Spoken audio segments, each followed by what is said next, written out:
What we know about creativity is that it's stimulated when people encounter something new. Thinking about artists and scientists, they both rely on creativity to make their discoveries, to entertain people, to speak to the world with a vision that they have that's very, very specific. We know that when we change the environment, that perhaps that will lead them to greater discoveries in the future. So let me tell you about 3 different performances. There were a total of 11 tonight. The musicians started with a deep embedded amount of time with our neuroscientists so that they could understand the dynamics of Alzheimer's, and they wanted to express it in their own way. So they did it with a contemporary orchestral piece, a piece of chamber music, so that the audience could appreciate Alzheimer's in a totally new way.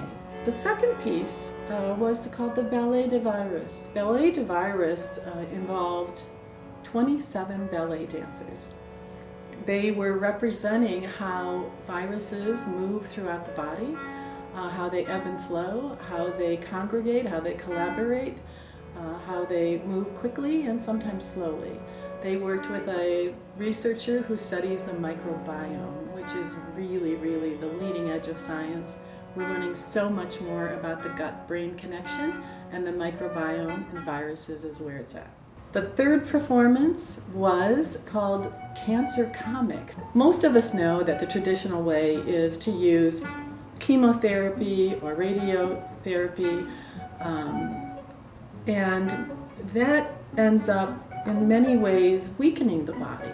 Through this film and this dance and theater, the artist represented how this new form of cancer therapy, using the cells of your own body and your own immune systems, could potentially result in new ways of treating cancer in the future. I'm really glad I came. I think that this is a wonderful opportunity to bring people together as audience, but also as collaborators. So the artists and the scientists working together, realizing that they're both areas working in similar ways. So we're not all so different, which is something that the world needs to know. It was very interesting, it was invigorating, and it certainly gave me a whole new lease on how you interpret science.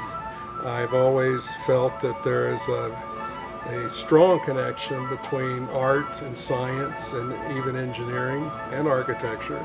And to see it manifested so clearly and purely by such young people, enthusiastic young people, was really gratifying. So very enlightening in the form of an art and science. I'm so glad I came.